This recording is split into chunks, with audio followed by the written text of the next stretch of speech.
¿Qué tal? Otro programa de Agenda Los Andes. Nos visita una persona que ya estuvo. ¿Cómo estás, Roberto? ¿Qué tal? Buenas tardes, Gastón. Bueno, Roberto Stariger es el titular de la consultora sociolítica. La invitación es obvia, a ver cómo ves vos el resultado de las elecciones.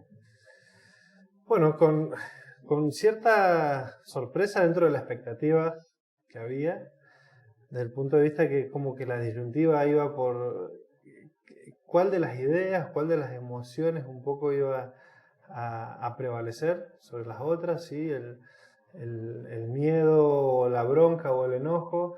Creo que en este paso, en este punto inicial de empezar a ver los argumentos y a hipotetizar, ¿no? Obviamente que seguramente vendrá tiempo para ir estudiando todo esto, sobre todo en cuanto a las motivaciones. El principal aspecto que podemos observar tiene que ver con que se votó el cambio, ¿sí? Contra lo que en muchos casos se sostenía o se ponía en duda. Yo era uno de los que lo ponía en duda, ¿sí? De hecho, la última vez que estuve acá me acuerdo que sostenía que en términos de probabilidad, si bien recién había sucedido la elección, veía que Massa tenía más probabilidades de ganar que Milei por la construcción que había hecho desde las PASO hasta ese punto que era unos días posterior a las generales del 22 de octubre. Sin embargo, en este pequeño tiempo se dieron algunas cuestiones que está interesante que podamos analizar. Una de ellas tiene que ver con que Milei logra incorporar en su narrativa algunos elementos importantes en cuanto a la mesura, en cuanto a no diría la gradualidad de las propuestas, pero sí un cierto equilibrio, digamos, siendo muy generoso, equilibrio racional.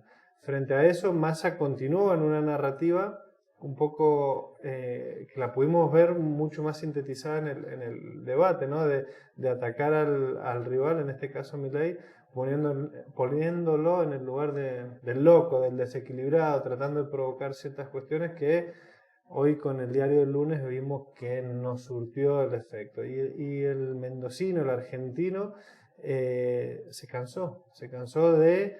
estaría bueno ver los números, a ver, ¿qué ganó? Ganó el cansancio de un 142% interanual de inflación, una canasta básica total de 346.000 pesos que es inalcanzable en una gran proporción, muy por encima de la línea de la pobreza. Tenés, por ejemplo, una jubilación mínima de 47.000 pesos. Un salario básico es de 146.000 pesos. Entonces, están como los números muy bajos, muy desfasados respecto de esa realidad. Entonces, ¿qué ganó? Ganó una frustración respecto de los argentinos y la realidad material que los circundan. Ganó la materialidad finalmente, o sea, frente a todas las emociones que podamos analizar, miedo, bronca, rabia, enojo, lo que vos quieras. Y esto, desde el punto de vista de la teoría sociológica, está bueno porque de alguna manera ratifica, por ejemplo, a los clásicos que entienden que son las condiciones materiales de las personas las que ordenan todo su universo de representaciones. Entonces, sostenido esto, evidentemente, la realidad indica que primero lo material y después vemos, obviamente acompañado de enojos, de racionalidad, etcétera, un montón de emociones que hemos ido hablando, pero que sin embargo están respaldadas en algo tangible. Y bueno, el gobierno de el gobierno de Unión por la Patria, encarnado hoy en el ex candidato Massa, no logró convencer de que ellos, que era una gran cruzada, que ellos eran portadores del cambio. Demasiado bien, creo que lo hicieron desde el punto de vista en que obtuvieron un 44%, que bueno, evidentemente es un gran número, 11 millones y medio de argentinos dieron un respaldo con más certeza, más seguridad, más dudas, pero bueno, fueron en esa línea.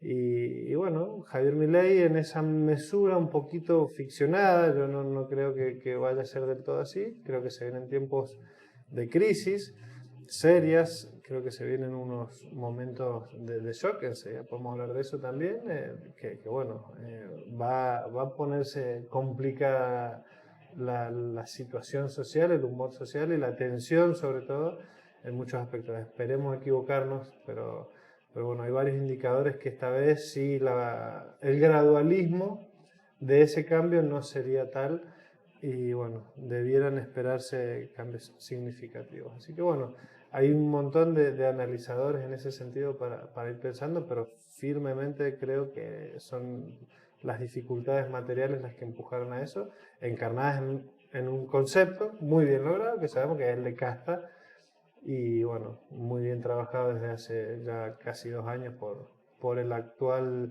diputado y presidente electo Javier Milei. Así que veremos cómo sigue este tránsito. ¿Cómo analizás vos, o sea, lo que viene? Esto que decías que, bueno... Con mucha atención porque las condiciones de la macro son muy distintas, ¿sí? Hay un nivel de crisis de la macroeconomía serio. Desde lo que hemos escuchado ayer y hoy, hay claramente una intención de, por ejemplo, resolver el tema de las LELIC. Y bueno, para eso tiene que haber un déficit cero, tiene que haber una emisión cero y empezar a ordenar las cuentas de esa macroeconomía, sea quien sea el que esté a la cabeza del Banco Central o de las políticas económicas, sea Sturzenegger, sea Caputo, no importa quién tome ese lugar. Sin dudas va a tener una tarea muy complicada porque vos al reducir, por ejemplo, todo lo que es emisión, vas a estar conteniendo, reteniendo un montón de las políticas de transferencia de renta no condicionada, o sea, básicamente planes sociales o subsidios o un montón de movimientos de la caja que el peronismo, sobre todo en el último tiempo, utilizó quizás como herramienta política, quizás como herramienta electoral, perdón, o herramienta de contención. Sea cual sea el caso, si vos a eso lo cortás de cero, lo cortás de cuajo, vas a generar un shock, sobre todo en los sectores más vulnerables de la sociedad. Por lo tanto, ahí sí veo muy difícil que pueda darse una política, digamos, no gradual o de shock. O sea, van a necesariamente a tener que ir conteniendo los estratos más bajos porque están muy seriamente deteriorados. Nos toca estudiarlos, nos toca verlos y realmente estos números que te decía al inicio están muy lejos de poder llegar a la segunda semana del mes. O sea, son niveles de pena, casi te diría, desde lo material y desde lo emocional, muy duros y que hoy alcanza tranquilamente más de un 40% de la población de un país, más la economía en negro, más las políticas, bueno, habrá que ver qué hacen respecto de un montón de estandartes del peronismo desde las empresas, ya sean la energía como YPF, las aerolíneas, las universidades, la educación. Todavía hay muchas incógnitas, la salud. Hoy por hoy se ve más o menos contenida la cuestión, los mercados no han reaccionado mal, de hecho al contrario han reaccionado favorablemente. 42% de crecimiento ayer de YPF, de las acciones de YPF en Wall Street. O sea, son indicadores como que de alguna manera te dicen, bueno, che, el mundo estaba esperando este cambio. No es que nosotros movamos la aguja del mundo, ¿no? Pero sí hay una mirada respecto de lo que podía pasar en cuanto, por lo menos, a las probabilidades de ordenamiento de esa macroeconomía. Y bueno, por otro lado, creo que hubo una saludable, democrática y respetuosa respuesta del gobierno, tanto de Alberto Fernández como de Massa, de ponerse a disposición y de trabajar y de brindarse de la manera que sea posible. Bueno, los acuerdos de la extensión de las exportaciones de un dólar especial para las exportaciones, con un dólar bastante provechoso para los exportadores, ¿sí? 50 y 50, bueno, la ecuación de contado con liquidación, etcétera, hacen de esto un escenario llevadero, ¿no? De acá a 2/3 semanas de transición ordenada, que es lo que necesitamos todos, digamos, como para no caer un poco más y bueno, y a partir de ahí ojalá que que el nuevo gobierno, ahí sí espero que la participación de algunos otros sectores políticos y sobre todo de la oposición se dé de manera madura y de manera firme y respetuosa, ¿sí? Confío y espero en el Senado de la Nación y en la Cámara de Diputados de la Nación para poder contener ciertos avances, aunque siempre está esa probabilidad y esa posibilidad del decreto, ¿no?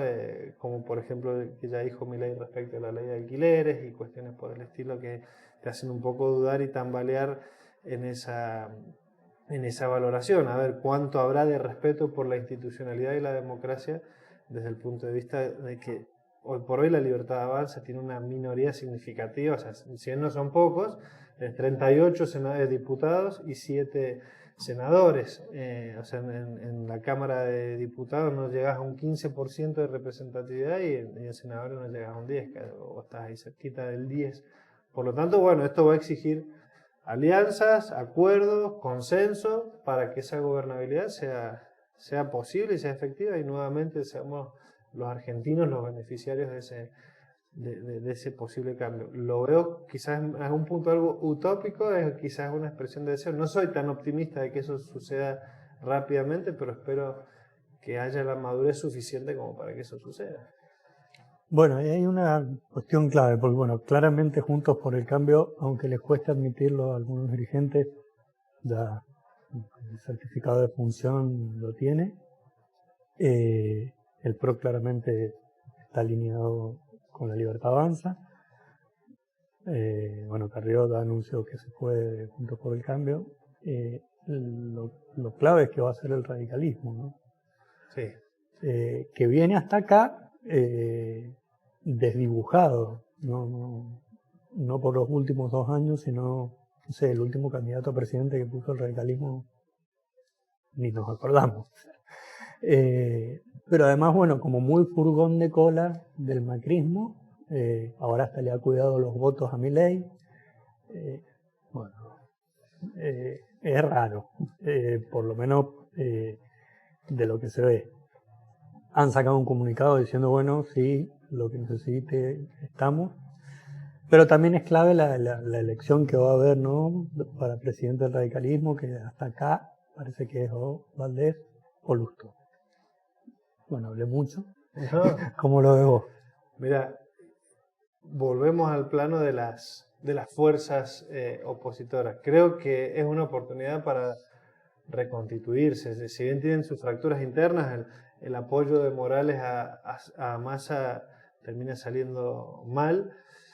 El radicalismo tendrá seguramente hacia adentro que revisar sus tensiones, pero creo, a ver, tratando de salvar y de reconocer las oportunidades políticas, es el momento de barajar y dar de nuevo, en el sentido de decir, bueno, salirse, si es que sigue existiendo, de Juntos por el Cambio.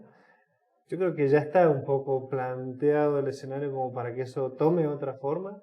Esta liga de gobernadores que no son del todo radicales va a ser un punto de apoyo y pertenencia y participación importante del radicalismo. Juntos por el Cambio yo creo que es el gran perdedor de este año, desde el punto de vista en que perdió un montón de gobernaciones y perdió una participación fuerte a partir del 22 de octubre, que bueno, Bullrich no alcanza a llegar y se tratan de salvar algunos, el primero de ellos quizás encabezando la lista es Macri, ¿no? Y en ese sentido el radicalismo creo que se le presenta esa oportunidad de nuevas alianzas con algunos referentes importantes como acabas de mencionar. Y bueno, desde el punto de vista del plano local, creo que Mendoza puede ser tranquila y debería poder llegar a ser, a través de Cornejo, uno de los estandartes territoriales de ese radicalismo en vías de reconfiguración. Pero bueno, sí comparto de que queda muy debilitado. O sea, no sé acá, por ejemplo, en la provincia de Mendoza, qué partido tiene una fuerza suficiente como partido en sí mismo por fuera de alianzas electorales. Creo que casi te diría desde el 2015 en adelante, la lógica de alianzas electorales que después tienen serias dificultades para gobernar por los acuerdos que implica entre los distintos partidos que conforman esas alianzas, habrá que tratar de volverlas un poco más homogéneas. Y aprovecho en esta línea para meter en el mismo análisis al peronismo. El peronismo ha tenido pérdidas importantísimas a nivel territorial y ayer miraba unos números que tenían que ver con cuánto creció en términos de porcentaje entre las generales y el día domingo la Libertad Avanza y el peronismo. Y en promedio nacional la Libertad Avanza crece un 84%, ¿sí? Un 19% crece el peronismo, crece Unión por la Patria o Sergio Massa.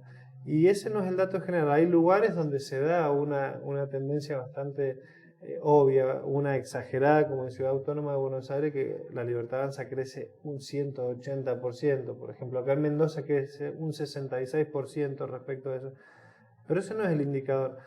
El indicador es que vos fíjate en qué punto de estancamiento está, que te nombro 3 provincias: Tucumán, Santiago del Estero y Formosa, que son súper peronistas. El crecimiento de Unión por la Patria en ese caso fue 9% en Tucumán, 7% en Santiago del Estero y 6% respecto a su última elección en Formosa. Formosa, que es casi un ícono simbólico del peronismo. O mirá en provincia de Buenos Aires, ni siquiera ahí anduvo en 16% de crecimiento. Quiere decir esto que la esencia casi de la filosofía y de la sociología política, más de la sociología política del peronismo, que tiene que ver con la administración del territorio para un sector de la población, fundamentalmente el sector trabajador, hoy no está siendo materializado. Se está, pero totalmente desdibujada. Yo nunca diría rota, ni mucho menos desaparecida, porque el peronismo tiene esa capacidad de restituirse y regenerarse, pero evidentemente bajo otros paradigmas y bajo otras construcciones respecto de lo que es el sujeto político que lo mira como una opción, porque evidentemente existen retracciones en la mirada desde dónde yo te apoyo. Y ahí vuelvo a lo que empezamos hablando. Creo que las condiciones materiales que le ha dado el peronismo a la clase trabajadora, que no es el mismo trabajador de Perón de 46 al 55, no es ese sujeto, no es el trabajador del desarrollismo de los 60, ni el de los 80, es otro sujeto, más individualista, más suelto, más desprendido, porque la estructura productiva es otra y requiere de otro tipo de sujetos. Inclusive en los trabajos más tradicionales, como pueden ser los servicios de un Estado o de un gobierno. Entonces, ahí se genera para el radicalismo y para el peronismo, dos de las fuerzas más clásicas de nuestra tradición política, una oportunidad de revisar y regenerarse. Y en eso lo veo un poquito mejor al peronismo, con más herramientas, porque tiene todavía más estructura que el radicalismo, que lo ha ido perdiendo progresivamente, quizás producto de muchas alianzas, quizás producto de algunas desinteligencias de conflictos internos que no supieron resolver. Eso lo tendrían que poder decir seguramente ellos con más autoridad. Pero bueno, ahí, esto es, para cerrarlo, estos dos grandes procesos de debilitamiento permiten, a la vez que un partido tan nuevo de un par de años como la Libertad Avanza, hoy te pintó un país de un color y te gana una elección en 21 jurisdicciones. La última, y no te molesto más, pero ¿qué va a pasar con las expectativas? Porque sin duda las ha generado Milei. Los votos son el reflejo de todo eso. ¿Vos qué crees? O sea, ¿hasta dónde la sociedad puede bancar? Porque bueno, el año que viene va a haber inflación, el otro quizás también. La dolarización, si es que se hace, va a demorar y también va a tener su costado complicado. Sin duda, mira, esto te lo respondo en base sí a los estudios que tenemos, los últimos más recientes, que son previos a las elecciones, lógicamente.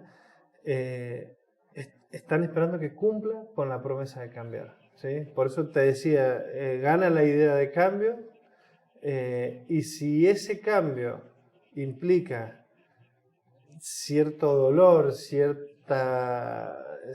daño a la vida que llevamos, que ya de por sí viene bastante pisoteada, en general hay todavía mucha tolerancia y mucha expectativa de decir, che, Milei, vos hiciste esto, dale para adelante. ¿Qué es hacer esto?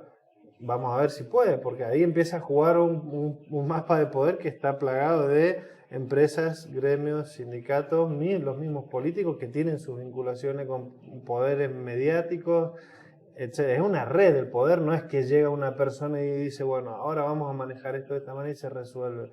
Sino cada presidente que llegase podría tener mucho más efecto en menor plazo respecto de las propuestas que tiene, o buenas o malas. Entonces, lo que se espera principalmente es el cambio, y entiendo, ¿sí? Sobre todo si está Macri un poco jugando desde adentro, que el gradualismo no va a ser una opción. Los cambios van a buscar ser lo más rápidos posible y lo más agresivos posible, porque también la crisis requiere de tan vertiginosos cambios. Ahora, lo que dudo, porque también eso sale mucho en las consultas con las personas y en los estudios cualitativos sobre todo, es si hay plena conciencia respecto del nivel de deterioro que esto puede generar en muchas familias, de la calidad de vida. Otra vez volvemos a estas condiciones materiales. Entonces, tranquilamente podemos llegar a un escenario de dentro de 6, 7, 8 meses, decir, che, pero tanto era, o sea, está bien que era un cambio, pero podemos llegar a pasar a estar mucho peor. Entonces van a darse situaciones de mucha tensión y posiblemente hasta de arrepentimiento de estos resultados. Por eso yo entiendo que Milei y todo su equipo va a tener que tener dos aspectos muy importantes en cuenta. Primero, la capacidad de generar consenso respecto de esta gobernabilidad de la que se habla, ¿no?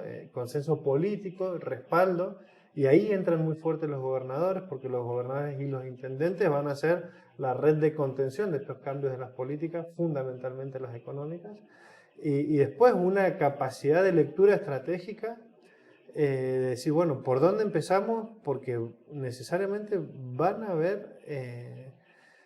no querría ser Sí, fatalista, conflictividad pero social, sí, sí. va a darse ese conflicto, sin lugar a dudas va a darse, y bueno, hay que ver qué espalda tiene para moverlo. Quizás en términos simbólicos, una de las acciones concretas y tangibles es esto de saquemos a la casta. Ahora, ya vimos cuáles son los perfiles que se están posicionando como ministros y parte de esa estructura, creo que también lo hemos hablado en algún momento, son de la misma casta, o sea, no hay gobierno sin casta, la casta gobierna, entonces ese discurso o esa lógica, esa dinámica narrativa se va a diluir necesariamente, porque ¿a quién vas a poner? O sea, o a un empresario que quizás no tiene experiencia en gestión, y realmente hoy la realidad requiere de personas sumamente calificadas, y bueno, creo que sí Milei entra con una buena espalda de decir, bueno, cambiar, dale para adelante, pero el margen de error o de tolerancia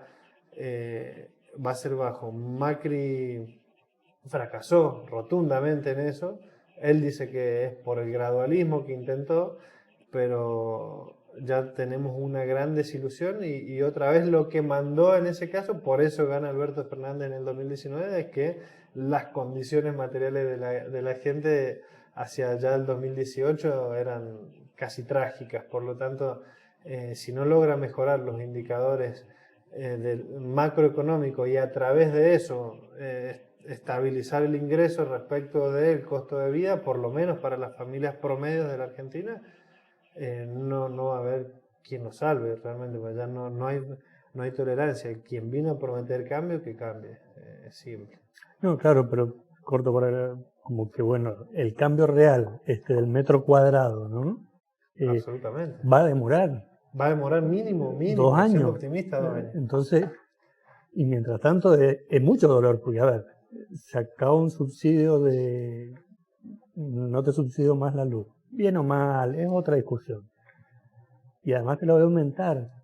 Y va a haber inflación. Y bueno, habrá que esperar. Para eso no va a haber tolerancia. Por eso es el riesgo de las campañas electorales que prometen tanta magia.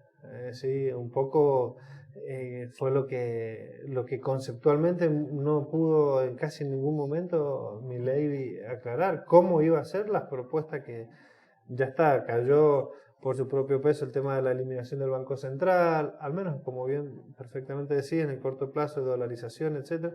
Las cuestiones de lo cotidiano no solamente no van a mejorar en el corto plazo, sino que van a empeorar, van a empeorar.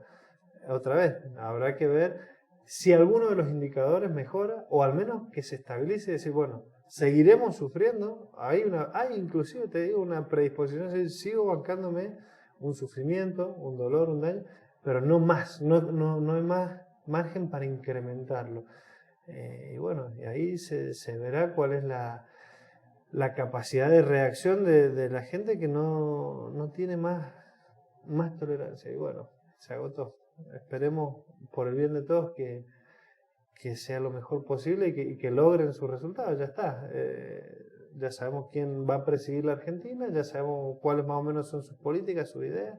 Podremos compartir más, podremos compartir menos. Esto es lo lindo de la democracia. A muchos les toca aceptar, a muchos les toca acompañar, a muchos les toca hacer oposición, a muchos les toca enojarse o no sé, pero bueno, es lo que toca y en este contexto hay que jugar la vida. Bueno, te agradezco, Roberto. Muchas gracias a vos. Bueno, pasó otro programa de Agenda Los Andes.